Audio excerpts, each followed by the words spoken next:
Kabutyag ni Vice Mayor Edmar Yumang nga walay dautan o galing i-hire isip job order workers ang usa ka media practitioner ilawom sa managlaing departamento ug opisina sa LGU Jensen. Kini human nahimong hiskutanan sa syudad ang gibulgar niining impormasyon kalabutan sa pipila ka mga media personality nga lakip sa gi-hire sa lokal nga panggamhanan isip JO.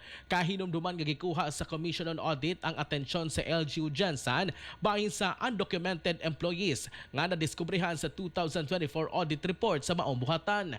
Buot pasabot, adunay pipila ka mga JO o casual workers ang wala nakapasa o nakakompleto sa ilang requirements o dokumento apan nagtrabaho o nakadawat og suhulan sa lokal nga panggamhanan. Pagpaklaro pa niini, walay mali ugaling malakip ang mga nasampit isip JO. Prerogative po yan ng appointing authority kung mag-appoint po siya ng media personality as job order.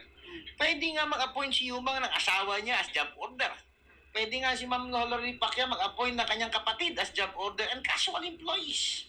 There's nothing wrong with that. There is nothing wrong for a person to appoint a media personnel as a job order.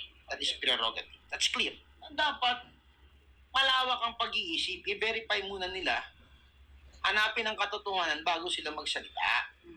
Masama ba yun? Giawhag lang sa Vice Mayor ang mga media practitioner nga himuon ang responsibilidad nga walay conflict of interest, ingon man bias. Mga katropa, sa pabag-o-bag-ong panahon managlaing sakit kayod ang pwede nimo makuha. Maong dapat ligon ang imong immune system. Mag-Santon Plus Gold na adlaw-adlaw. Alang sa nakiusang Pilipino para sa Pilipinas, kini si katropang Philip Olegario, ex-FM News.